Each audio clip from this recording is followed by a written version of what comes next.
Comment allez-vous? Nous commençons avec des informations sur ce qui se passe dans le monde. Passons aux détails. Nous commençons avec cette image. Mettons-la tout de suite. Nous allons commencer avec cette image d'un avion qui a effectivement été attaqué, mais il a été attaqué par une personne avec une hache. Une façon plus étrange d'attaquer un avion militaire. Dans cet incident impliquant l'armée américaine, un homme a été arrêté à l'aéroport de Shannon, en Irlande, sur une base américaine. Un avion militaire C-130 des États-Unis a été attaqué par un homme, une hache, lui causant des dommages importants, selon les rapports. Eh bien, voilà la police qui arrive à ce moment-là. L'homme, avec une hache, a endommagé l'aile. Eh bien, apparemment, il a causé de vrais problèmes importants à l'avion. Nous verrons si c'est le cas, mais pour l'instant, cette image est partagée. Passons aussi aux détails. Merci à Francisco, à Louis Lam et à toute la communauté qui arrive en direct. Merci beaucoup de nous accompagner. Nous allons voir tous les détails de ce qui se passe dans le monde. Et pour commencer, une image qui a attiré mon attention, qu'on m'a partagée sur les réseaux, c'est cette image. Vous ne remarquez rien d'étrange là-dessus? Regardez, on dirait une sorte, de triangle formé. Mais bon, il n'y a rien. En principe, non. Bien, voici la vidéo. Je ne sais pas si c'est une formation ou ce que vous en pensez, donnez votre avis, mais cela aurait été partagé et se serait produit à Toluca. Évidemment, il n'y a pas beaucoup de contexte concernant ce sujet, donc on va simplement le laisser comme quelque chose d'étrange, simplement qu'une sorte de triangle dans le ciel circule sur les réseaux sociaux, non? Une chose, une formation bizarre. Le message publié par Benyamin Netanyahou sur ses réseaux sociaux attire aussi l'attention. Ils le mettent ici. Le compte officiel de Benyamin Netanyahou dit ce qui suit, déjà traduit en espagnol. Israël, sous ma direction, dit-il, continuera de lutter contre le régime terroriste de l'Iran et ses ramifications. Contrairement à Recep Tayyip Erdogan, qui les aide et massacre même les citoyens kurdes, selon ce que rapporte Benyamin Netanyahou. Dans cette publication, qui, soit dit en passant, a été faite aujourd'hui, le 11 avril à 1h15 du matin, il fait cette publication selon le fuseau horaire du Mexique. Bon, un autre point qui attire l'attention, c'est cette image. Regardons en détail. C'est une image qui a vraiment attiré l'attention.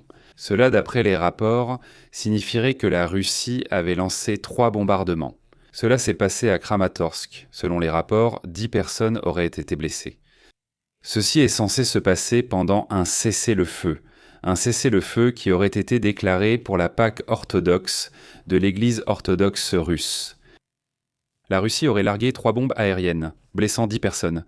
Ils disent que c'est le vrai prix des déclarations russes sur le cessez-le-feu. Regardons les réactions. Il y a déjà ceux qui ont réagi à ce sujet. Ils disent « Quel cessez-le-feu, non ?»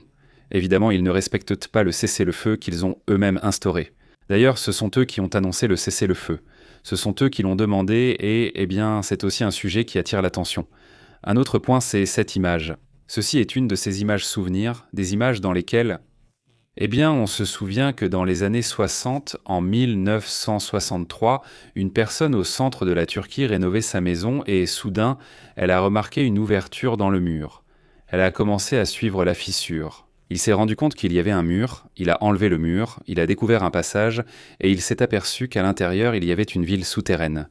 Il y avait une ville sous terre. Ceci est déjà très connu dans l'histoire, ce n'est pas que je le raconte, mais nous nous en souvenons. La ville souterraine de... Je vais dire que ceci est à la 12e couche, à la fameuse 12e couche. Imaginez avoir été le premier à découvrir cette ville comme ce monsieur, et marcher, et il y avait des escaliers. Évidemment, ce n'était pas aussi joli. Maintenant que tout est éclairé, sans toile d'araignée, tout est beaucoup mieux entretenu, mais à ce moment-là, imaginez dans quel état cela devait être. Rempli de décombres, de toiles d'araignée et de petites bêtes, tout était sombre avec de nombreux tunnels. Cela devait être impressionnant. Être entré à ce tout premier moment aussi. Une autre image qui attire l'attention aujourd'hui, c'est cette image prise par drone qu'ils ont réalisée là-bas, en Hongrie. Je ne suis pas sûr qu'ils rapportent cela là-bas à Budapest.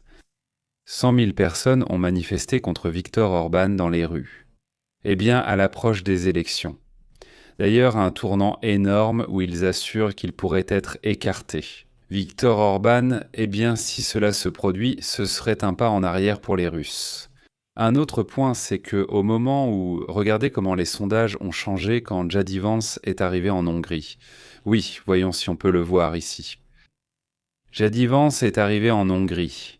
Ici, nous voyons déjà la bonne image qui montre qu'à l'arrivée en Hongrie, disons, le nombre de personnes qui allaient voter pour Viktor Orban a chuté. C'est incroyable. Et l'autre a augmenté parce qu'il est venu soutenir Viktor Orban, mais il ne l'aime pas, enfin, il ne l'aime pas en Hongrie, et bon, dès son arrivée, on a commencé à voir que les préférences baissaient. Bon, pourquoi? Eh bien, les gens n'aiment pas qu'on leur dise ce qu'ils doivent faire, tout simplement.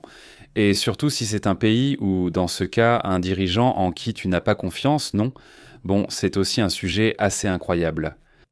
Un autre sujet qui attire aussi mon attention, c'est ce qui se passe là-bas, dans le détroit d'Ormuz, qui est un sujet très important parce qu'il se passe quelque chose. Cela pourrait tout changer dans le sens où cet accord supposé pourrait être rompu. Ils n'ont pas demandé la permission, ni prévenu, ni rien aux Iraniens, soi-disant, mais tout à coup, de nulle part, alors qu'ils sont en train de conclure l'accord, les États-Unis traversent le détroit d'Ormuz avec des navires militaires. Attention, hein. Voyons pour que ce soit clair. Bien, c'est la première fois depuis le début de la guerre qu'un navire militaire des États-Unis traverse le détroit d'Ormuz. Depuis le début de la guerre, aucun navire militaire américain n'avait traversé le détroit d'Ormuz. Ils sont restés à l'écart précisément à cause des risques que cela implique d'être si près de l'Iran.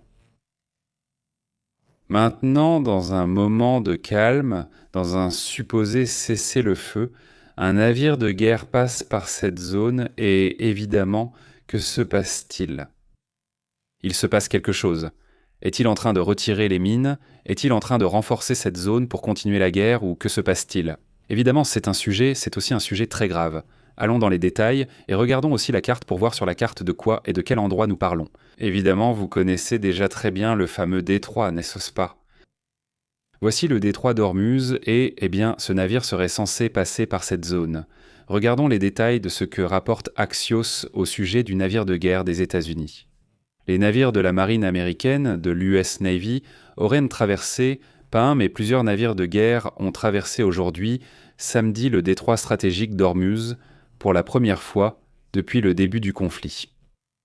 Ce passage maritime est situé, comme vous le savez, entre le golfe d'Oman et le golfe Persique, également connu sous le nom de golfe arabique. L'opération, selon des sources américaines, n'est pas coordonnée avec l'Iran, ce qui élève le niveau de tension dans cette zone extrêmement délicate. Depuis Washington, la manœuvre a été défendue comme une action garantissant la liberté de navigation dans les eaux internationales. Selon ce qui est rapporté, les destroyers impliqués étaient l'USS Frank et Peterson ainsi que l'USS Michael Murphy, tous équipés de missiles guidés. L'objectif n'est pas seulement symbolique, mais viserait également à nettoyer les mines qui, selon les accusations, auraient été posées par la garde révolutionnaire iranienne. L'Iran a aussitôt réagi, qualifiant cette traversée de violation du cessez-le-feu. Autrement dit, ils sont en plein accord, en pleine réunion au Pakistan entre l'Iran et les États-Unis, et ils s'accusent déjà d'une violation du cessez-le-feu à cause de cette entrée dans le détroit d'Ormuz. Ces négociations pourraient aussi être annulées. Voyons maintenant ce que demande l'Iran. Il souhaite surtout être déclaré quasi vainqueur de la guerre. Autrement dit, c'est ce qu'on leur demande. Ou on leur demande tout, en gros, mais pas à ce niveau-là. Pendant ce temps, les responsables américains ont assuré ne pas avoir reçu d'avertissement de l'Iran, c'est-à-dire qu'ils n'ont reçu aucune menace directe, qu'on ne leur a absolument rien dit pour être passés par là, qu'ils sont simplement passés et il ne s'est absolument rien passé. Ce mouvement a lieu au début de ces conversations qui ont eu lieu ce matin à l'heure locale. Il fait déjà nuit. Ils doivent déjà avoir terminé la première ronde. Des rapports indiquent que seuls quelques superpétroliers ont traversé environ 12 à 14 au cours des dernières heures. Eh bien, depuis que le détroit aurait soi-disant été ouvert, ce qui n'est pas vrai, mais bon, à partir de là, environ 14 ont traversé, voilà. Il y a plus de 1000 navires d'un côté et plus de 1000 de l'autre. Donc oui, le détroit est pratiquement fermé. Pendant ce temps, ce que disent ou ce que mentionnent les Iraniens dans les conversations, c'est que, eh bien pour eux, il y a 4 points importants. 4 points qu'ils jugent essentiels, 4 conditions, disent-ils. Allons directement au détail. D'abord, il faut autoriser. Ils sont autorités sur le détroit d'Ormuz. Voilà le premier point. Eh bien, gagner la guerre. En gros, si soudainement tu n'avais plus le détroit, il ne t'appartenait plus. Tout le monde traversait librement ici, sans aucun problème. Et après la guerre, maintenant l'Iran va contrôler le détroit d'Ormuz, contrôlant ce qui passe et ce qui ne passe pas de tous les pays pétroliers. Des puissances économiques sur lesquelles l'Iran aurait désormais le contrôle, alors ils demandent cela. C'est l'une des choses qu'ils ont déjà officiellement demandé. Ils affirment que c'est leur ligne rouge. Non, ce n'est pas possible. Désormais, le détroit leur appartient. Point final. C'est ce qu'il dit. Un autre, c'est le paiement des opérations. Des réparations de guerre, donc payées par les États-Unis. Pour les destructions qui ont été causées à l'intérieur de l'Iran. Ils demandent aussi cela. Ils demandent également la levée du gel de tous les avoirs financiers iraniens bloqués. Cela signifie que cet argent que les Américains et d'autres pays européens détiennent depuis un certain temps devrait être débloqué pour les Iraniens. Et le quatrième point. Garantir un cessez-le-feu régional. Intégral. Si cela arrive, cela arriverait. Il deviendrait automatiquement la force la plus importante du Moyen-Orient sans même forcément avoir la quantité d'armes que possèdent les États-Unis ou Israël. Mais oui, avec l'effet de levier du détroit d'Ormuz, le détroit d'Ormuz est devenu la clé de tout. Écoutez, ce n'est pas comme si on ne savait pas que le détroit d'Ormuz allait être crucial. Non, on le savait, cela fait des années qu'on le sait. On sait que si l'Iran était attaqué, c'est ce qui allait se passer. Il n'y a pas eu de surprise à ce niveau-là. En fait, ils n'ont même pas eu besoin d'attaquer ou de faire quelque chose de très perturbateur. Ils ont simplement dit « Dans le détroit est à nous, et celui qui passe, eh bien, on le détruit. » Et ils n'ont même pas besoin de le faire. Je veux dire, oui, ils ont détruit quelques navires, mais ils n'ont même pas eu besoin de s'en prendre à tout le monde. Non, ils en ont simplement détruit quelques-uns, ils en ont affecté quelques autres. Il y a bien eu quelques pertes humaines, mais cela a suffi pour dire « Nous sommes là et celui qui passe ». Attention, si quelqu'un ne passe pas avec notre permission, attention, il n'y aura personne qui passera sans l'autorisation des Iraniens. Il semble qu'il n'y ait aucun moyen, sauf si les États-Unis font quelque chose de vraiment perturbateur, au point de dire « Waouh, ils leur ont mis un énorme frein ». Mais comme cela fonctionne par cellules, c'est très difficile parce qu'au final, tu peux, disons, convaincre ou détruire certaines cellules de la garde révolutionnaire. Mais tant qu'il existera d'autres cellules armées, elles agiront à leur guise. C'est compliqué. L'accord semble presque impossible. Il paraît peu probable que quelque chose soit obtenu, mais le fait que les États-Unis interviennent maintenant pourrait signifier qu'il y a déjà un préaccord, qu'ils en aient déjà parlé réellement. Eux disent que non, les États-Unis disent qu'il n'y a pas eu d'autorisation de passage, mais il n'y a pas eu non plus de menace. Ça me paraît très étrange. Comment est-ce possible qu'ils passent sans aucune conséquence alors qu'on leur demande de se retirer et qu'ils sont en train d'entrer ? Cela pourrait aussi être le prochain pari de Donald Trump, c'est-à-dire dire qu'ils vont tout tenter et que s'ils doivent attaquer ou abattre, eh bien qu'ils attaquent. Et cela justifierait encore plus une guerre, ou le déploiement de troupes sur le terrain, c'est-à-dire envoyer des soldats à l'intérieur de l'Iran, donc sur le territoire iranien lui-même. Eh bien, un autre point qui attire l'attention sur ce sujet, c'est la position adoptée par les Iraniens eux-mêmes. En ce sens, il affirme qu'ils devront en rendre compte. Les discussions entre les délégations ont été éclipsées par un différend majeur sur le détroit d'Ormuz, où tout se concentre actuellement. À la suite des discussions en présentiel au niveau des experts des délégations des États-Unis, qui d'ailleurs sont déjà en train d'avoir lieu, soi-disant de manière directe, c'est-à-dire qu'ils sont tous dans une seule salle. Imaginez-vous cela. Il y a l'Iran, les États-Unis et, au milieu, le Pakistan. Ils ne les font plus de manière indirecte, comme cela avait été fait à Oman et dans une autre région. Ils ont dit « Bon, non, soyons adultes, non, et regardons-nous en face ». Et donc, ils sont face à face en train de se parler. On suppose qu'il y aurait là J.D. Vance, Witkoff et bien sûr la délégation d'Abbas lui-même, Aragash et tous les autres. On ne sait pas quoi. Ça doit être très intéressant. Je ne sais pas s'ils vont publier des vidéos, mais s'ils le font, évidemment, nous les montrerons ici, nous ne les regarderons pas. Et plusieurs sujets à ce propos. Je salue simplement Panterita et Francisco. comment vas-tu? À tous ceux qui arrivent en temps direct, merci beaucoup. Si vous arrivez, laissez un j'aime, partagez et passons à d'autres sujets également importants.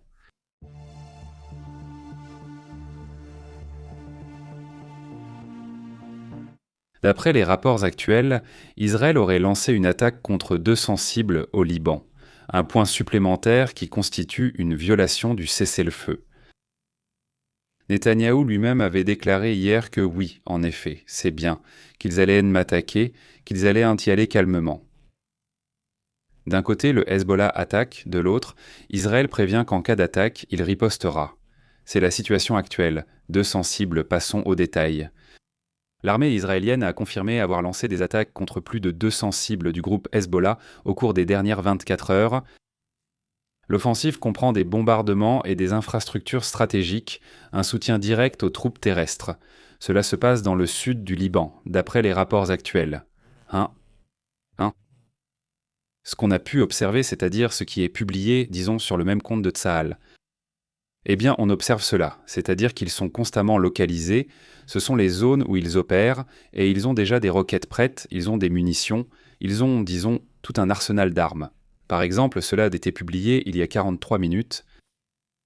Oui, c'est-à-dire, il est dit qu'un dépôt d'armes a été localisé par les troupes de Tsahal, les forces de défense israéliennes, dans le sud du Liban lors d'une opération ciblée.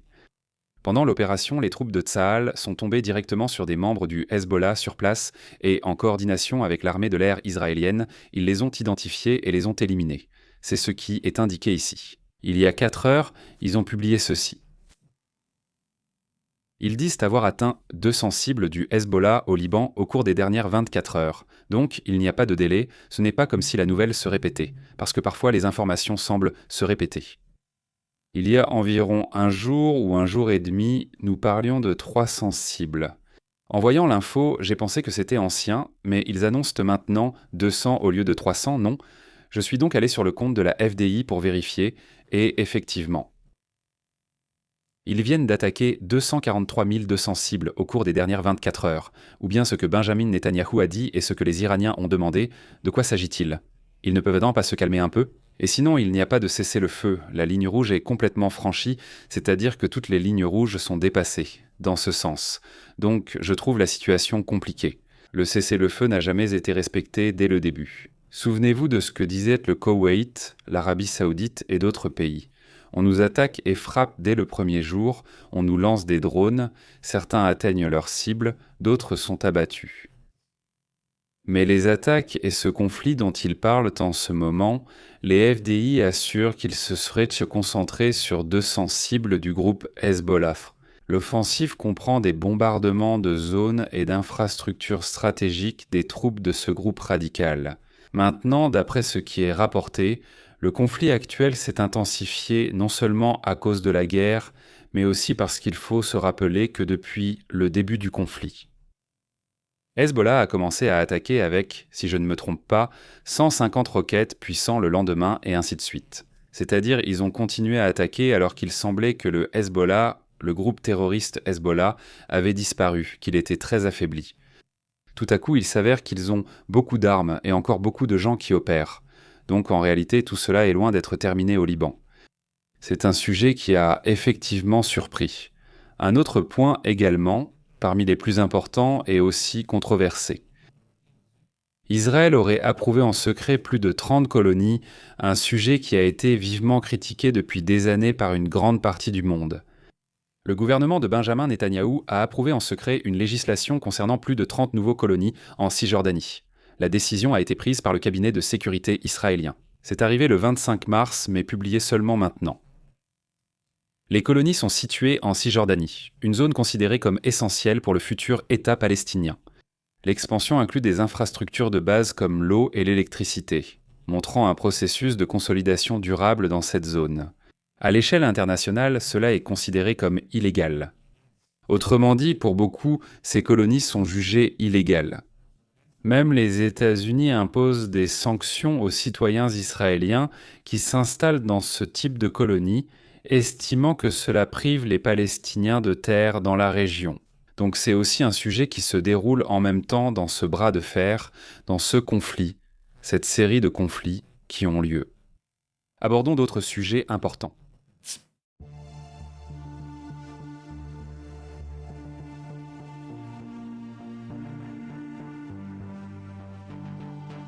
Vous vous souvenez? Hier, le roi, hier et avant-hier, cela fait plusieurs jours qu'il commande ce mouvement. Que faisaient trois sous-marins en face du Royaume-Uni qui opérèrent dans la zone où se trouvaient ces trois sous-marins, un sous-marin militaire et deux sous-marins militaires spécialisés dans les eaux profondes. Ils étaient en face des côtes du Royaume-Uni, mais encore dans les eaux internationales, mais bien dans ce qu'on appelle la zone économique exclusive du Royaume-Uni. Dans cette zone, une eau internationale, le Royaume-Uni, comme tous les pays, y a certains droits. Là-bas, il y avait trois sous-marins, ils allaient dans une zone, on les trouvait, et ils partaient ailleurs, et ils essayaient d'être discrets. Mais le Royaume-Uni a réussi à ce moment-là. Et ici, je vous l'ai dit, et j'ai signalé que grâce à un P-8, un avion P-8, un avion de renseignement, et d'autres encore, ils ont pu les suivre jusqu'à ce qu'ils réussissent à chasser les trois sous-marins russes.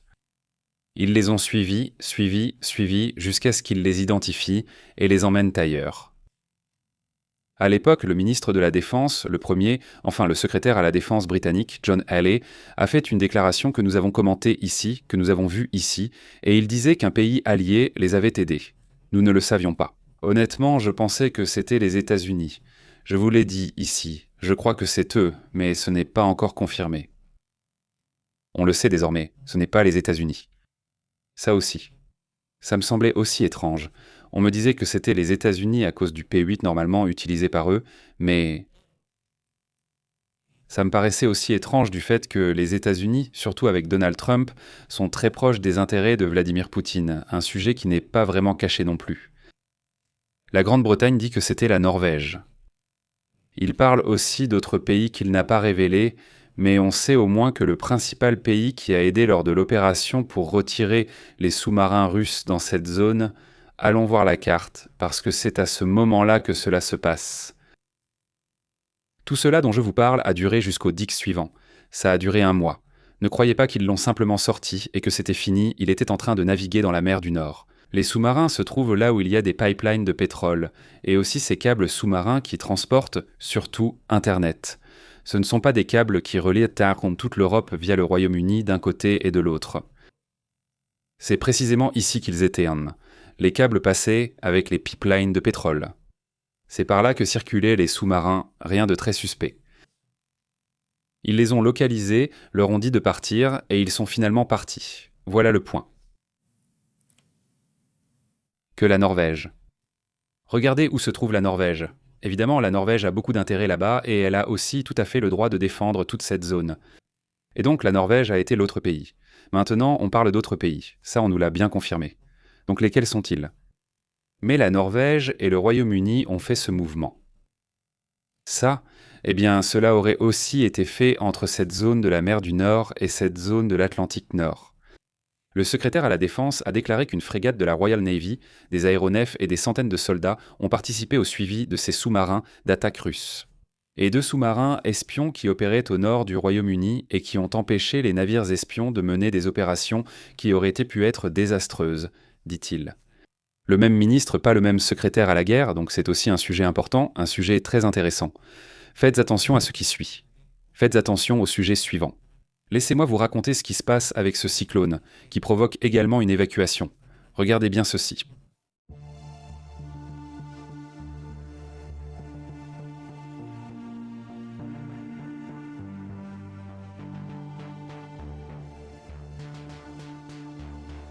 Bon, un cyclone a été signalé, voyons si on peut le voir par ici. Voyons, sur la carte, on va le trouver.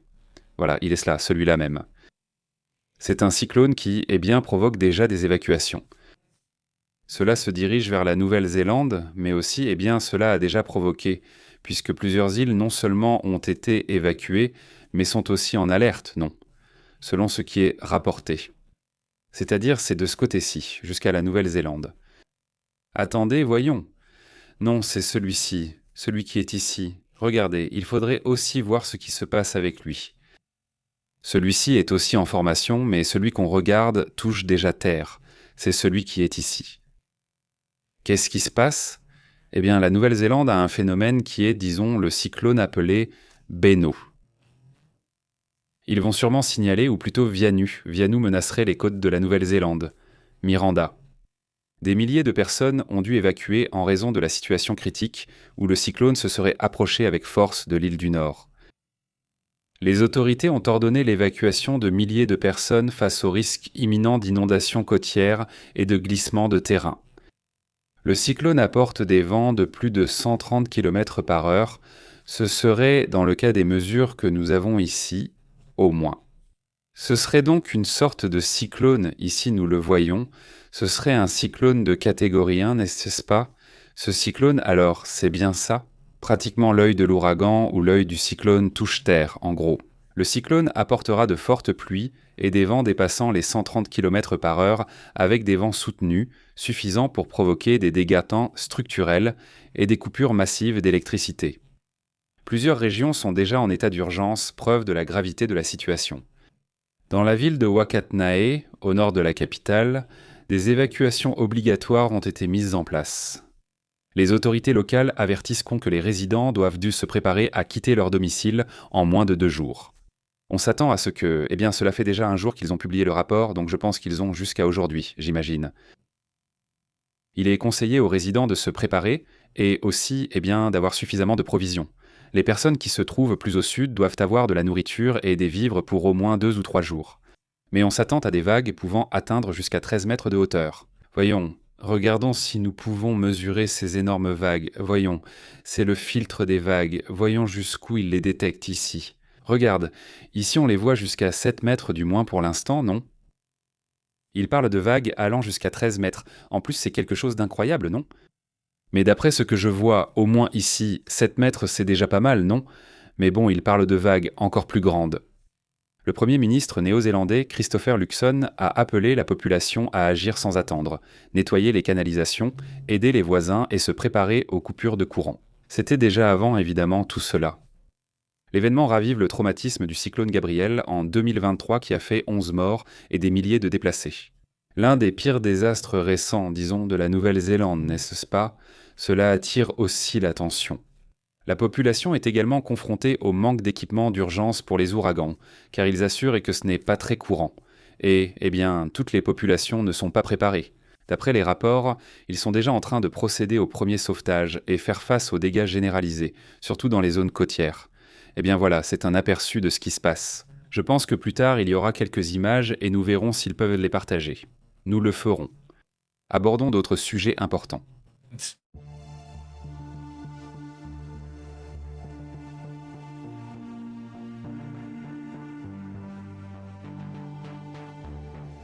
Qu'il y a de plus en plus un débat qui est assez intéressant entre Donald Trump et le pape Léon XIV lui-même.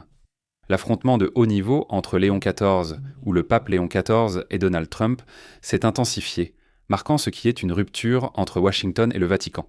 Le conflit tourne principalement autour de 2 axes critiques, la guerre en Iran et les politiques migratoires aux États-Unis. Les deux ont une forte charge morale, assure-t-il, et géopolitique. Le pape a vivement critiqué la rhétorique de Donald Trump visant à détruire l'Iran, la jugeant inacceptable et affirmant que c'était la goutte d'eau qui fait déborder le vase.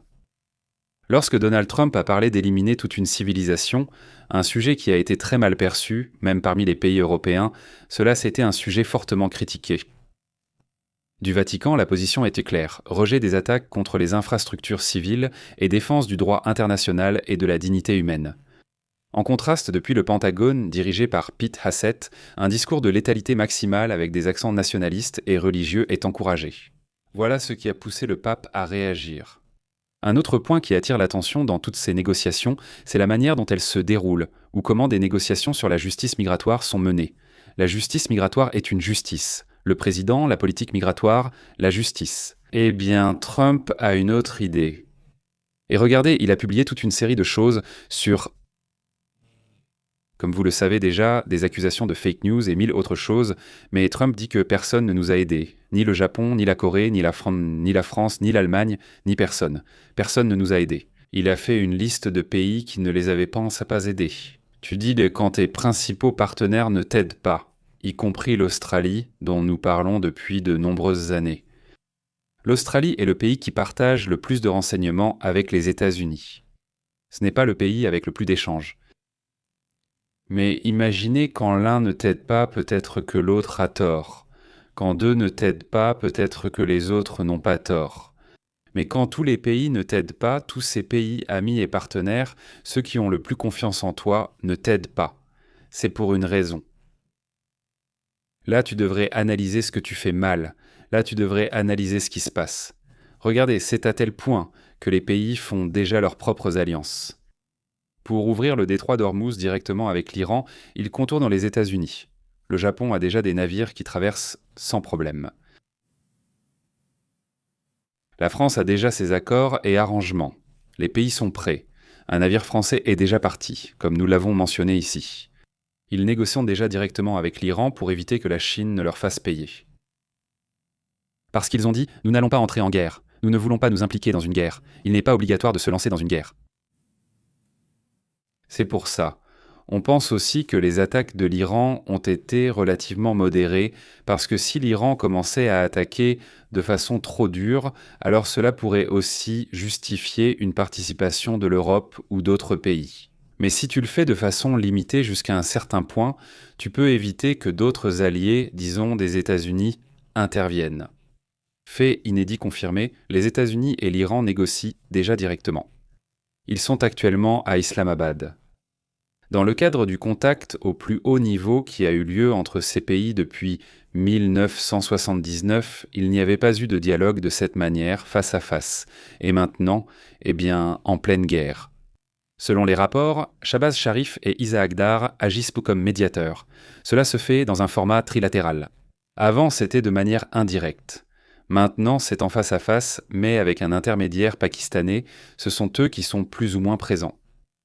À un moment d'ailleurs, en voyant comment ils ont accueilli Pete Hesed, c'était très différent de l'accueil réservé aux autres. C'est-à-dire, le Pakistan a accueilli les Iraniens presque comme des héros, alors que les Américains, eux, n'ont pas été accueillis de la même manière. Je pensais qu'ils allaient les accueillir de la même manière, pas avec une fête ou des fleurs, mais qu'ils allaient bien les recevoir. Je veux dire, ils les ont bien salués, ils ne leur ont pas fait la grimace ni rien, non? Évidemment, mais là on voit le tapis rouge et tout ce que tu veux. Mais je ne sais pas si c'est pareil, s'il m'écoute, voyons s'il peut m'envoyer la vidéo d'hier de comment ils ont accueilli la délégation iranienne. Et c'est tout à fait différent. Non, ce n'est pas ça. Regardez, là c'est, ils entreraient, et tout ça. Regardez comment ils entrent et tout ça. C'est leur façon de saluer normalement, non? Les autres arrivent simplement, mais les Iraniens reçoivent des fleurs et tout, non?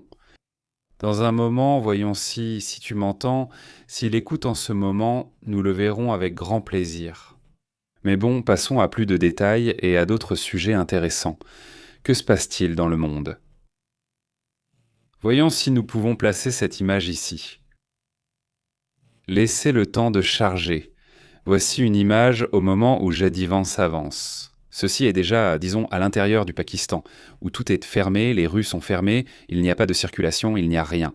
Tout est pratiquement à l'arrêt pour rendre la situation ultra sécurisée, aussi sûre que possible pour les deux délégations, aussi bien celle d'Iran que celle des États-Unis. Regardez, c'est l'image que j'avais en tête, Astrid n'écoute pas, c'est le moment où ils accueillent, la délégation iranienne. Regardez comment ils arrivent. Voyons si nous pouvons la mettre, la voilà, il y a des fleurs. Voyons voir, il est écrit que les baisers, c'est normal, non?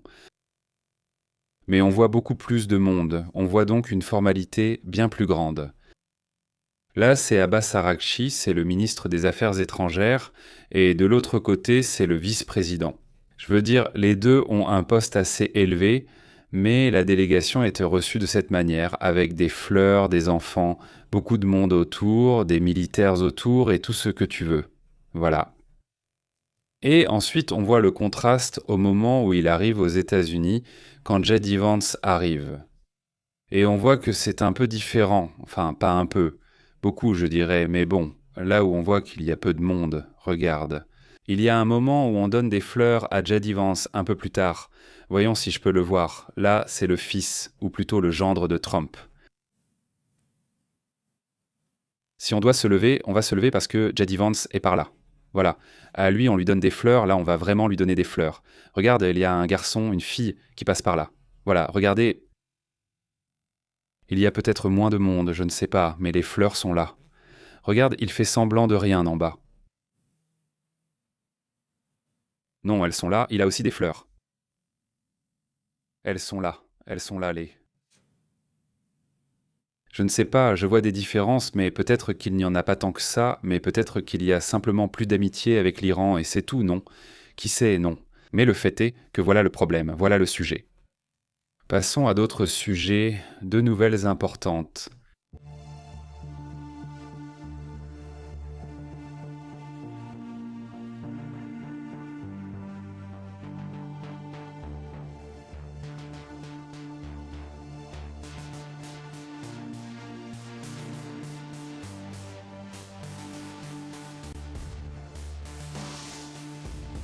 Abordons d'autres sujets et voyons ce qui se passe dans le monde.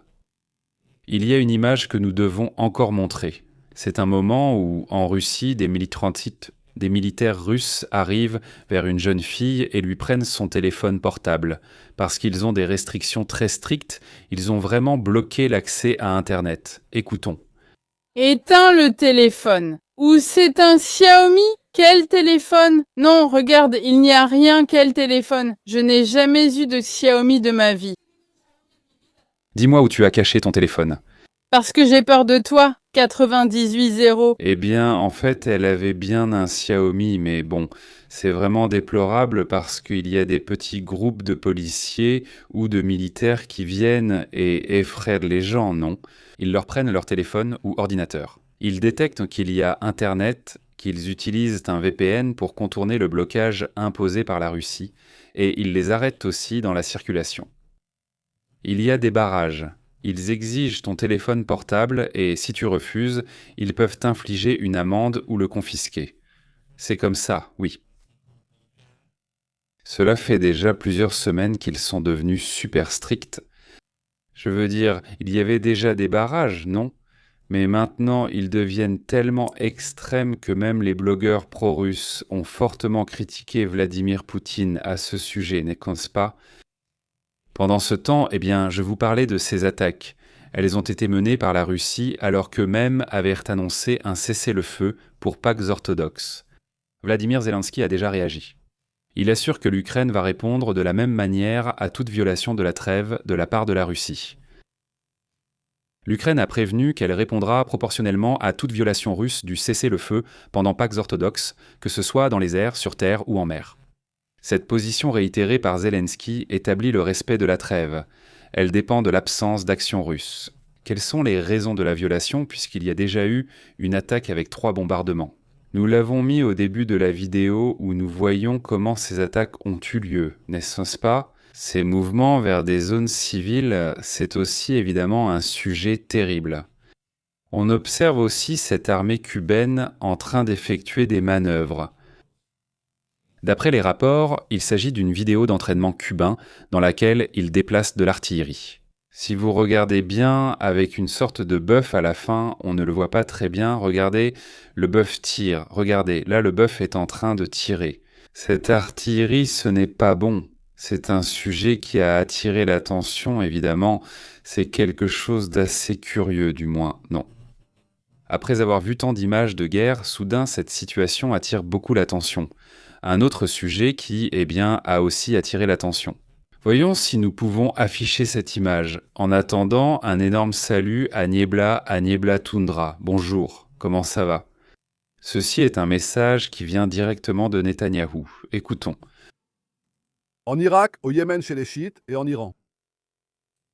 C'est-à-dire, ils ont voulu nous asphyxier et maintenant c'est nous qui les asphyxions. Ils nous ont menacés de destruction et maintenant ils luttent pour survivre. Nous les avons frappés. Nous avons encore plus à faire et je vais en parler tout de suite. Mais je veux commencer précisément par l'Iran lui-même. Non. Eh bien, c'est en partie le message que lance Netanyahou lui-même. Cela explique en partie les réactions et la façon dont ils montrent plus ou moins leur progression sur les cartes. Ce week-end, il y aura des élections au Pérou, des élections qui sont extrêmement importantes après une décennie. Depuis combien de temps le Pérou a-t-il autant de problèmes liés à la présidence et à tout cela? Il est certain que, selon les rapports, le Pérou serait plongé dans une crise depuis 2016, une crise politique. Mais malgré cela, le pays a connu une très bonne croissance économique et a été l'un des pays d'Amérique latine avec la plus forte croissance, avec une monnaie plus stable. Et cela a également été surprenant. Nous l'avons souvent commenté ici, dans le sens où c'est remarquable qu'un pays, malgré l'instabilité politique, puisse être économiquement stable. Et cela est très important, surtout pour les pays latino-américains. Que ta stabilité économique ne dépende pas de la stabilité politique, sinon c'est fichu. Oui, ils ont rencontré des problèmes d'insécurité et doivent encore progresser sur ce point. Ils signalent sûrement une forte volatilité, une instabilité politique avec 8 présidents en 10 ans. Demain, dimanche, des élections générales vont avoir lieu sans qu'il y ait beaucoup de clarté sur l'avenir des Péruviens à cet égard.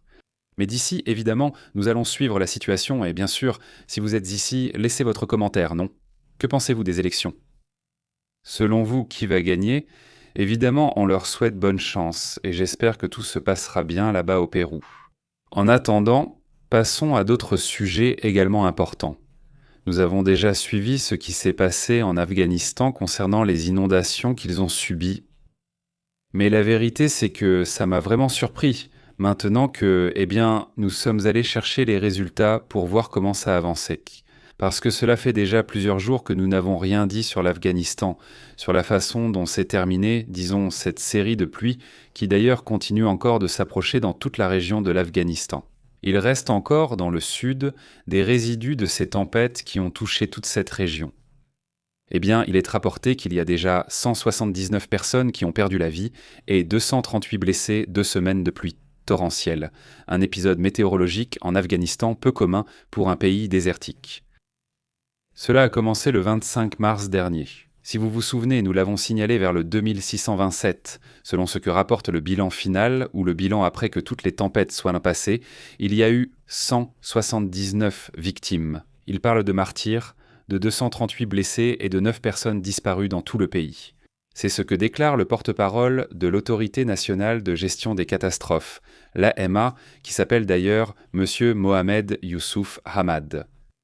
Selon les autorités, au moins 22 personnes ont perdu la vie dans les premiers jours, puis les pertes se sont accumulées jusqu'à atteindre 179. La destruction est également énorme. 1277 habitations ont été complètement détruites et 5770 autres présentent des dégâts partiels selon la même organisation de l'ANMA en Afghanistan. Nous en parlons. Comment cela se détruit-il avec la pluie ? Regardez, voilà dans quel état se retrouvent les choses quand elles s'effondrent. Les toits s'effondrent, les murs s'effondrent, c'est un excès d'eau, ils ne sont pas préparés à une telle quantité d'eau, et voilà, c'est ce qu'on observe, c'est ce qui a été montré comme étant terrible en Afghanistan. D'ailleurs, un pays qui est officiellement en guerre avec le Pakistan, le pays qui cherche à instaurer la paix en Iran, aux États-Unis, en Israël, mais qui lui-même est engagé dans une guerre ouverte. Qui a aussi un cessez-le-feu, il y a aussi un cessez-le-feu qui a d'ailleurs été respecté par les deux parties, mais il reste en conflit. Un soi-disant cessez-le-feu et qui, récemment, a également eu de violents affrontements militaires avec l'Inde. Vous vous souvenez, avec des avions de chasse et tout, c'était intense, disons-le, c'était déjà l'année dernière, mais bon, c'est aussi important. D'un autre côté, allons voir ce qui se passe en Chine.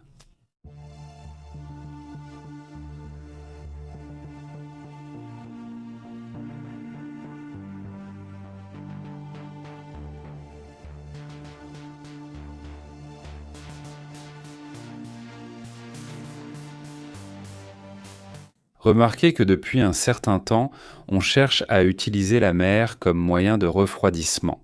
De ceux-ci, comme on les appelle, des serveurs, non, de ces centres de données et serveurs, tout cela, les placer sous la mer à certains endroits et les utiliser comme une sorte de système de refroidissement, mais en même temps utiliser les mouvements et les oscillations de la mer comme source d'énergie pour ces mêmes serveurs. Cela a suscité des controverses, tout le monde n'a pas été d'accord.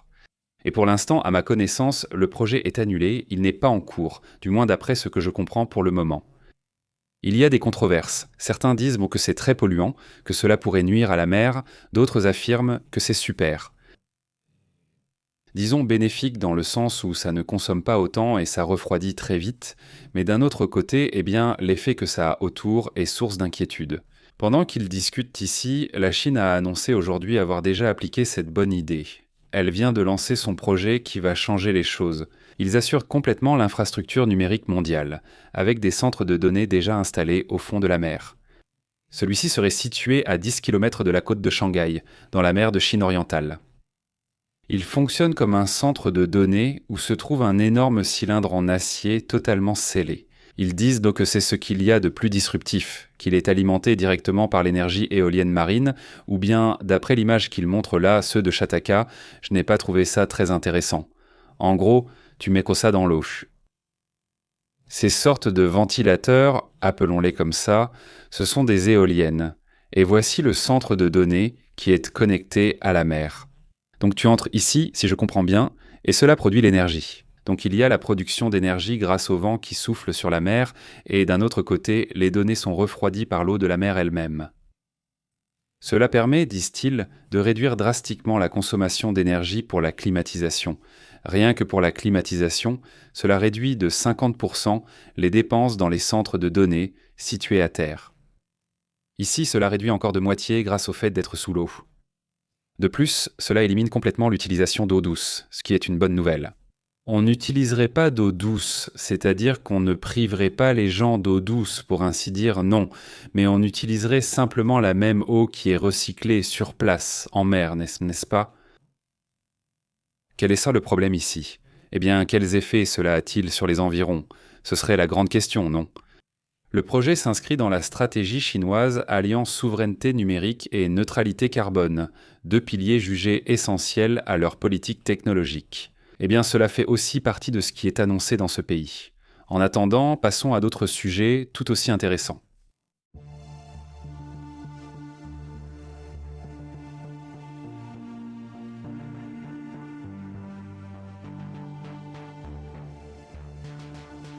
Il se produit un phénomène très curieux. C'est un phénomène qui s'applique de manière de plus en plus marquée, le phénomène de polymarket lié à la guerre.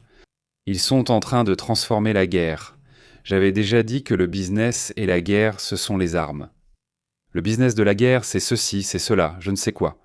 Maintenant, le business de la guerre, ce sont les paris. Attention à ça, parce que c'est un monde très bizarre. Tout à coup, certaines choses, une enquête révèle que Polymarket, ce site de paris pour ceux qui ne savent absolument rien de ce qu'est un Polymarket. C'est essentiellement une page sur laquelle tu peux parier sur ce que tu veux. Disons qu'il y a eu des paris aussi étranges que, par exemple, sur la venue du Christ cette année, tu vois. Certains parient que oui, d'autres que non. Ils ont déjà interdit celle-là, mais longtemps il y avait un pari sur la révélation de l'existence des extraterrestres sur Terre. Certains pariaient que oui, d'autres que non. Et comment va-t-on déterminer si oui ou non ? Eh bien, quand le gouvernement des États-Unis l'admettra, par exemple. Mais il y en a d'autres qui sont plus simples. Par exemple, qui va gagner les élections au Pérou ? Qui va gagner les élections ? Je ne sais pas. Quand est-ce que Maduro va tomber ? Quand sera-t-il arrêté et emprisonné aux États-Unis ? Oui ou non ? Est-ce que cela va se faire ou non ? Et les paris sont là. Non, oui, je ne sais pas, mais aujourd'hui, dans les guerres, cela devient vraiment très grave car ils parient sur des choses ridicules. Qu'on va dire qu'ils vont lancer tant de missiles aujourd'hui, qu'ils vont lancer tant de drones aujourd'hui sur l'Arabie Saoudite. Ce genre de choses, pas tellement qu'il y ait soudainement des parieurs qui en parlent parce qu'ils le disent. Il faut que ça sorte dans les médias, il faut que ça sorte dans le New York Times, parce que sinon ce sont des parieurs mafieux qui en parlent, évidemment ils leur parlent et les menacent de leur faire les pires choses. Si le journaliste ne donne pas le chiffre voulu, en fait, il disait 10 missiles, en réalité il y en a eu 9. Il en manque juste un, ça ne coûte rien au journaliste de dire un petit mensonge. On va dire, pourquoi ne pas en ajouter un petit missile de plus, non ? Alors il leur parle, les menace, ils disent « Si tu ne fais pas ça, non, tu dois dire qu'il y a 10 missiles. » Et évidemment, les journalistes disent « Qu'est-ce qui se passe ?» Ils le menacent pour des détails précis, pour des détails qui, de toute façon, ne vont pas changer la nouvelle. La grande différence, mais pour le parieur, oui, et c'est extrêmement dangereux, parce qu'alors l'information commence à dépendre du pari. On a même détecté des paris allant jusqu'à $1 demi-million sur la question de savoir si la Russie prendra telle ou telle ville spécifique. Et est-ce que ce petit village ici va être pris par la Russie, oui ou non? Ok, eh bien moi je dis que oui, non. Eh bien moi je dis que non. On met quelle date? Non, je pense que ça ira jusqu'à... On va aller... Non, voilà, c'est bon. Souvent, ils sont déjà informés, ont des contacts en Russie, en Ukraine ou ailleurs, et on l'entend. Alors, comment vois-tu la situation? Ils se sont déjà renseignés, qu'ils vont la prendre ou non d'ici à 3 semaines. Ils font le pari. Il y a aussi eu des montants plus importants, allant jusqu'à 280 millions de dollars misés, par exemple, sur un possible cessez-le-feu entre les États-Unis et l'Iran. En gros, ça devient un super business pour beaucoup de gens qui parient d'une façon ou d'une autre, parfois avec quelques magouilles, et d'autres fois simplement avec un pari normal pour voir si j'ai raison ou non. Certains joueurs ont tenté de manipuler leurs récits médiatiques pour gagner des paris, allant jusqu'à faire pression sur des journalistes pour modifier des infos. La plateforme se présente comme une source de vérité, en affirmant que les marchés prédisent bien mieux que les médias traditionnels ou les sondages. Cependant, ils avertissent que cela ouvre également la porte à la manipulation. De petites sommes d'argent peuvent modifier les probabilités et avoir un impact. La perception globale. Nous sommes donc à un point où des choses qui se passent réellement dans la vie d'autres personnes pourraient être affectées par des parieurs situés dans une autre partie du monde. Dire est. Il nous manque, pensons-y à un niveau plus avancé, pas trop Black Mirror, pas celui où ils disent « Hey, tu as des contacts avec l'armée, je ne sais pas, aujourd'hui oui, j'ai des contacts avec elle. Dis-leur de lancer 3 missiles de plus pour clore le pari. » Je veux dire, imagine, je ne sais pas si ça va arriver, mais ça pourrait. Qu'il y ait soudainement des groupes de mercenaires, des groupes radicaux peu importe, qui soient informés ou même qu'ils soient eux-mêmes les parieurs. Rien n'empêche qu'un de ces groupes d'unités militaires d'un côté ou de l'autre disent « Moi je parie là-bas, j'ai déjà fait un pari et je dois mener cette opération ici pour que le pari soit respecté comme convenu. » Imaginez, c'est-à-dire il peut arriver des choses qui paraissent absurdes, mais c'est ce qu'on pensait de la NBA, de la NFL, du football, etc. Sinon ça n'arrivera pas. Non, si ça arrive, ça a été détecté et c'est déjà très connu et ayant fait l'objet d'enquêtes par le FBI aux États-Unis dans la NBA où il y avait des joueurs qui tout à coup rataient tout. Étrange, non? Ce joueur numéro 7, comment a-t-il pu chuter autant? En fait, il y avait des accords ou des menaces, souvent déjà décidés avec des groupes mafieux pour... Et tu te dis, la NBA, non, pas seulement la NBA, même chez les universitaires aussi. C'est-à-dire qu'à l'université aussi, il y a des paris, et là aussi, ils manipulaient un... Alors, cela m'est arrivé en boxe et dans d'autres sports, mais le vrai problème, c'est la folie provoquée par les paris sur tout et n'importe quoi. Oui, c'est incroyable, c'est vraiment un sujet préoccupant en ce moment.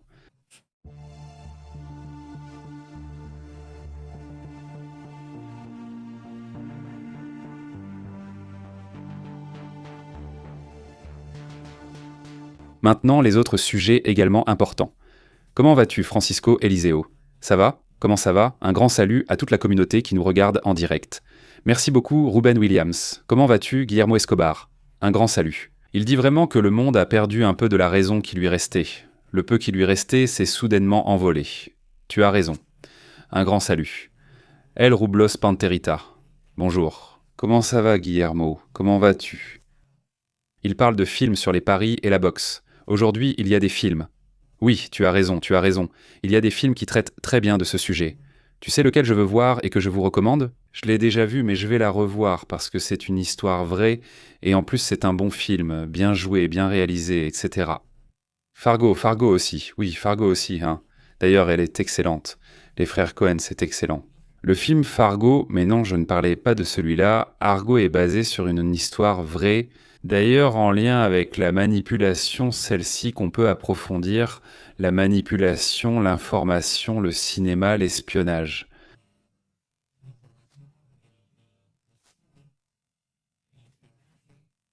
Et l'Iran, n'est-ce pas? C'est-à-dire... Voici un petit résumé. Le film Argo est un thriller dramatique historique américain de 2012 réalisé par Ben Affleck sur un scénario de Chris Terrio adapté du livre de 1999 de l'agent Tony Mendes et de la CIA, Le maître du déguisement et l'article de Wired de 2007. 1. Selon ce qui est rapporté, le 4 novembre 1979, des étudiants iraniens fanatiques ont pris d'assaut l'ambassade des États-Unis à Téhéran. En représailles, parce que le président Jimmy Carter avait accordé l'asile au Shah de Perse, ou dans ce cas d'Iran.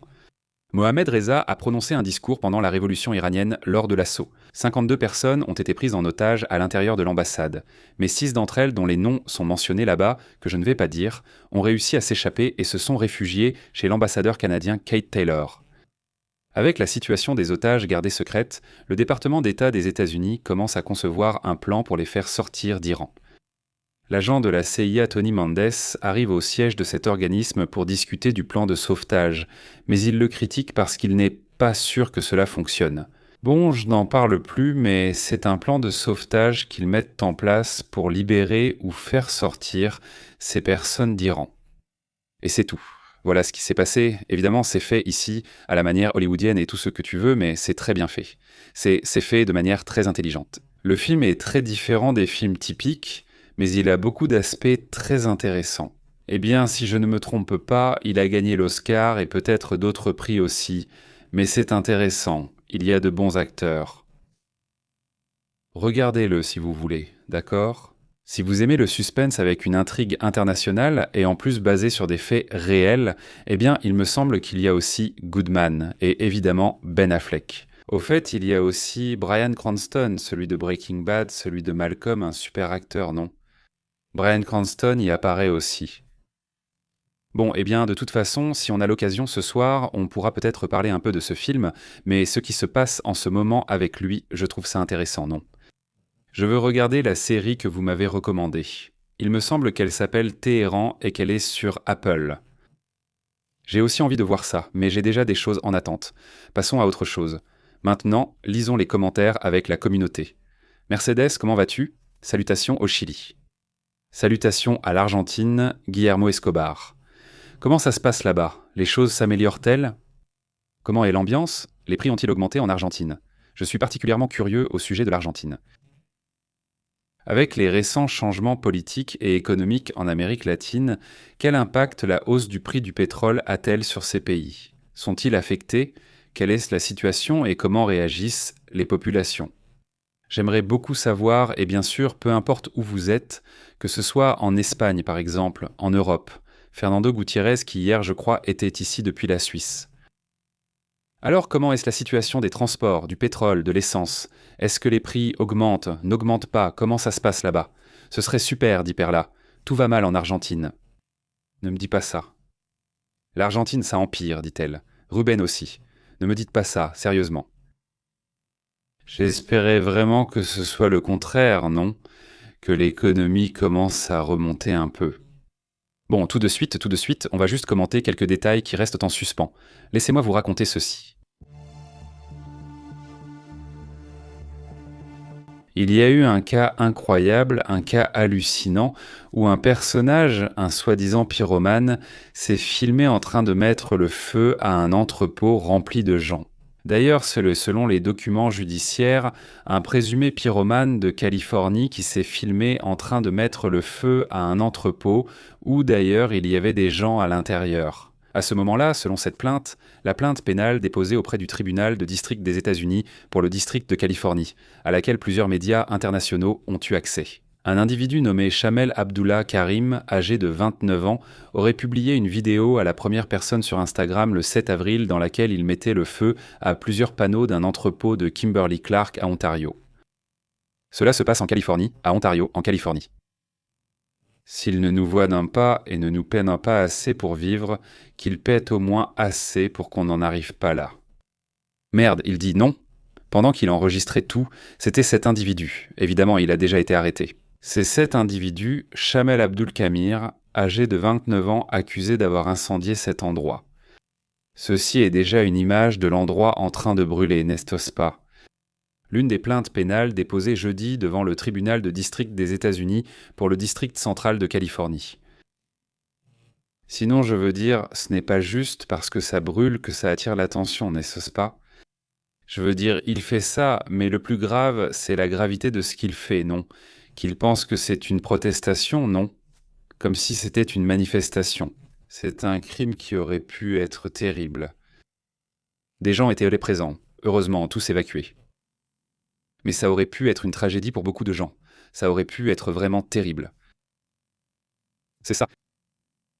Heureusement, tout le monde a survécu et tout ça, mais c'est vraiment dur, non? Selon la plainte, les motivations ont été décrites en détail, avec des messages textes envoyés à un collègue de travail vers 1h33 du matin. Les prétendus messages comprenaient une critique des multimillionnaires qui se sont enrichis, qui font je ne sais quoi, qui ne paient pas bien, enfin quelque chose comme ça. Il avait l'impression que c'était une sorte de protestation contre le fait d'être déclaré coupable. Il encourait une peine minimale obligatoire de 5 ans. Autrement dit, s'il s'en sort bien, il fera 5 ans. Et une peine maximale qui pourrait aller jusqu'à 20 ans derrière les barreaux pour avoir provoqué l'incendie. Apparemment, il était furieux de leur avoir fait perdre des milliards à ces salauds. C'est ce qu'il a dit selon le sujet. Je ne sais pas s'il sait qu'ils ont une assurance. Enfin, à part ça, je ne sais pas trop. Eh bien oui, même s'ils vont payer la franchise, tout ce que tu veux, ils ne vont pas... Enfin, ce n'est pas comme s'ils allaient en gagner non plus, mais bon, ce genre d'entreprises ont une assurance, non? Hein? Quand c'est arrivé ici, on ne savait pas. Vous vous souvenez qu'on a parlé récemment de cet incendie.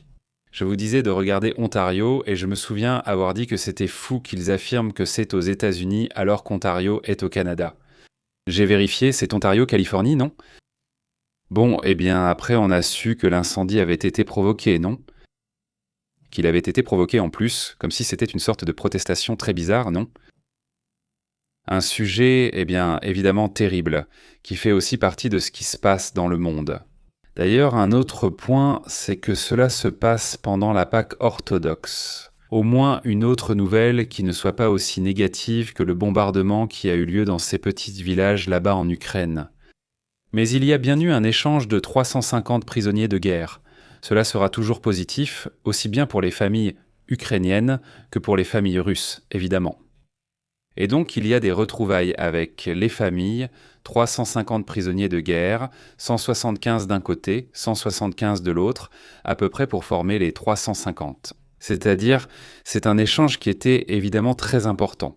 Quelques jours auparavant, je vous l'avais mentionné ici, ils ont aussi échangé des corps, c'est-à-dire des personnes qui ont déjà perdu la vie, qu'ils avaient un d'un côté et de l'autre, et ils les échangent pour qu'ils puissent aussi leur donner une sépulture, et tout cela, n'est-ce pas, c'est aussi cela. C'est donc important dans tout ce qui se passe, passons maintenant à d'autres sujets intéressants.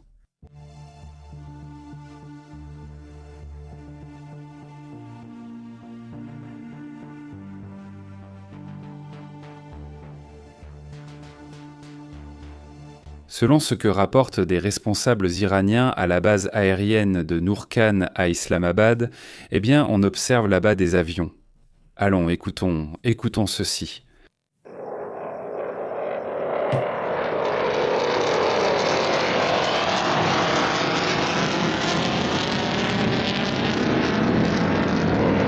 Eh bien, c'est que les avions de l'armée de l'air pakistanaise escortent les avions des États-Unis et ceux des Iraniens.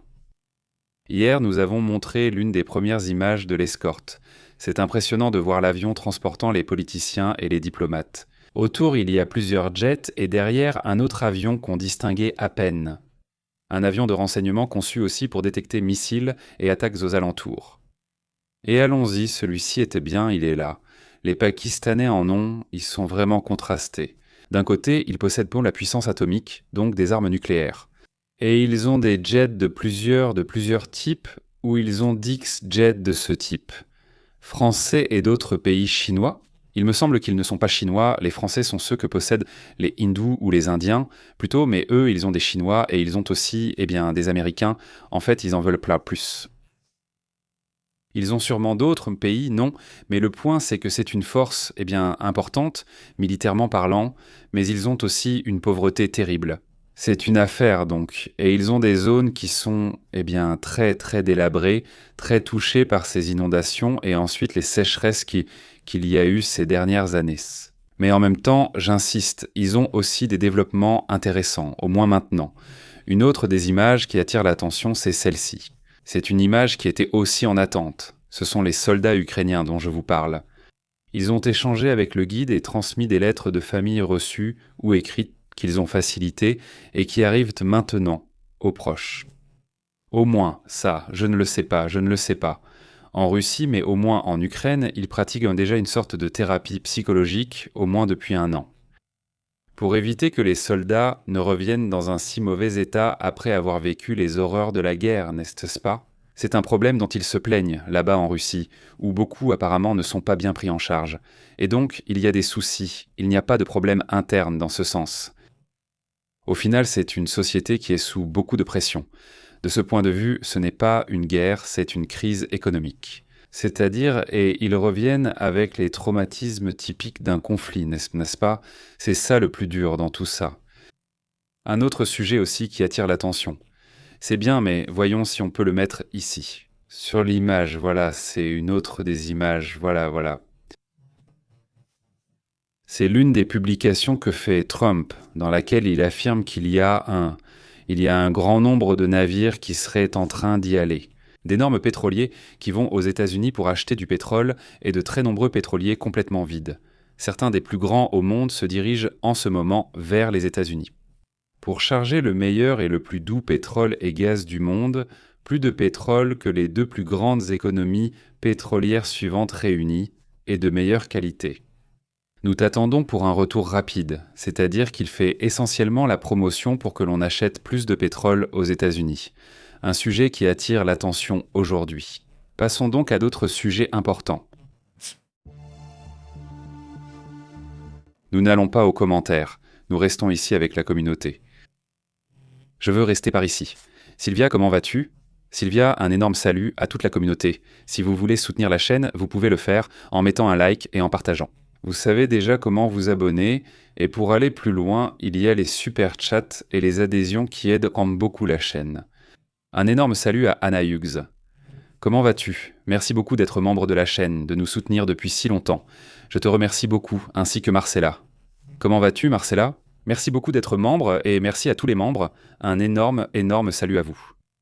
Bon, eh bien, allons commenter. Kim Potencia dit « Quoi ? Voyons voir, qu'est-ce qu'elle dit ? Perla, qu'est-ce qu'elle dit ? Perla, c'est tout. Attends un instant. C'est où ? Qu'est-ce qu'elle dit ? Il livre les ressources argentines. Milei n'a pas de patrie. À qui vont-elles ? Quelle est la situation ? Raconte-nous. Salut Perla. Si le président argentin nous a entraînés dans une guerre étrangère, nous en subirons les conséquences, dit Ruben. Comment vas-tu, Ruben ? Salut. Comment vas-tu ? Liceo, muy buenas, Eliseo. Ça va ? Wendy, ça va ? Comment vas-tu ? Salut. Elle dit « Ne mens pas. Rien n'explosera en Argentine, dit Sylvie. Qui vas-tu ? Qui a parlé d'explosion ? Non, je n'ai pas dit que quoi que ce soit allait exploser. Je ne sais pas ou ce n'est pas à moi. Je ne sais pas. Salut Sylvia, comment vas-tu ? Salutations. Dit Guillermo. La retraite argentine est une saleté. Ce qu'ils font aux retraités est impardonnable, dit Guillermo. Comment vas-tu, Guillermo ? Un grand salut, Guillermo. Salutations aussi à Niebla. Tondra, comment ça se passe ? Il dit oui, je voyais qu'il y a beaucoup de gens en colère à ce sujet. Extraire du pétrole de l'Antarctique, dit Walter. Il y a des ressources. C'est compliqué parce que rappelle-toi qu'il y a des zones où il y a des kilomètres de glace, et j'imagine que ça doit être compliqué, mais à un moment donné. C'est pour ça qu'on dit qu'il pourrait y avoir un certain type de guerre à l'avenir, parce qu'au final, il y a aussi un problème là-bas. Non, ce n'est pas très bien défini à qui appartient l'Antarctique. Vraiment, qui sont les propriétaires ? Je veux dire, tout est déjà divisé là-bas. Cette partie n'est pas très claire, non ? Ça indique l'endroit, ça parle des dictateurs promettant de faire disparaître Israël. Personne n'a réagi, pas même les États-Unis. Il y a un président. Ça dit quelque chose qui pourrait être vrai ou juste une menace pour qu'ils réfléchissent avant de menacer. Là, il est écrit Jerry et Pedro. Ça dit « Je me permets ». Il est permis de vendre aux étrangers sans condition. Ces mêmes terres où ils ont incendié les forêts du Kasser. Ça dit « Perla au canon ». Il l'a lancé comme ça, sans condition ni rien. Ça dit « Pardon si je le dis, mais je dois te dire que s'ils étaient argentins, quelle drôle d'histoire. Salutations, très bonne journée. » C'est bien, ils sont là, je crois qu'ils discutent d'un sujet. Je n'ai pas compris si les Argentins qui parlent mal de l'actuel président oublient le pacte avec l'Iran signé par la reine Elisabeth Fernandez, dit Sylvia. Santé, Sylvia.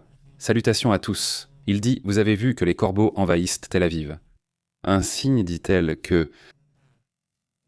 Je n'ai pas vu ces Francisco Cuervos, tu vois, ça m'a interpellé. Il y a environ 2 semaines, je crois. Il m'a envoyé une image de corbeau, mon frère. Il dit « Regarde ». Je réponds « On ne voit pas bien ». Il me dit « Mais il est énorme parce qu'ici ce n'est pas courant. Enfin, à Monterrey, ce n'est pas courant. » En fait, en général, au Mexique, ils ne sont pas très courants. Ici, c'est plus courant, hein, comme ce « Mince, j'ai oublié le nom, non ?» Parce que les corbeaux sont vraiment... Enfin, ils sont grands, ils sont plus de la taille d'un aigle, quelque chose comme ça, non?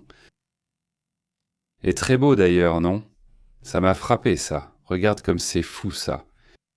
Je ne crois pas avoir vu beaucoup de corbeaux, mais oui, ça attire mon attention. Ça doit être impressionnant. Je ne sais pas ce qui se passe. Je vais vérifier, mais oui, ça doit être impressionnant.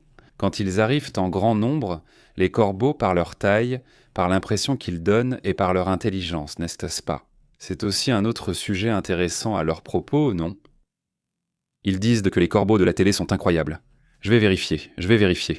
C'est intéressant. Ils vous saluent. D'accord. Super, il dit. Et oui, c'était des Argentins qui ont proposé, ils disent de mon village, tout le monde les appelait comme ça. À tous ils disaient « Salutations Megno, comment ça va? Très bonne brume ». Il dit qu'il y a aussi des corbeaux dans la tour de Londres et qu'on leur coupe les nerfs des ailes, sinon la monarchie britannique tomberait à coups de canon ou je ne sais pas comment ça se passe. Niebla. Selon une légende et d'après ce que raconte le fou, Eliseo dit que les oiseaux apportent comme toujours de bonnes et de mauvaises nouvelles. C'est vrai qu'en général, les oiseaux ont beaucoup de... Enfin, surtout les oiseaux les plus impressionnants comme l'aigle, le pélican, le vautour, etc. Non, celui-ci dit « Salutations à Sylvia, jusqu'à Rosario, Argentine, Megno, très bien, toute la communauté. Merci beaucoup de nous accompagner. » Quelques autres rapports. Le soir, nous sommes ici, Astrid et moi, vous savez, dans le direct de chaque soir, n'est-ce pas? Voilà. Donc, discuter de tout ce qui se passe dans la mise à jour. Je vous embrasse bien fort, portez-vous bien. Je ne pense pas que vous receviez de mauvaises nouvelles, ce ne sont que des superstitions, dit Niebla. Oui, dans ce mélange de superstitions, de légendes et de beauté des oiseaux. Je pense que cela fait aussi partie, disons, du folklore. Et tu le vois dans toutes les cultures. C'est-à-dire, on leur donne toujours des significations différentes. Comme pauvre chat noir, vraiment beau, mais toujours... Je pense qu'il y a encore beaucoup de gens qui ne les aiment pas. La mauvaise image des chats noirs persiste, simplement pour cette raison. Et oui, non, c'est incroyable. Salut Mariano, santé Ruben Marcella, excellent. On poursuivra la discussion plus tard avec d'autres infos. Bonne journée et bon week-end, à bientôt.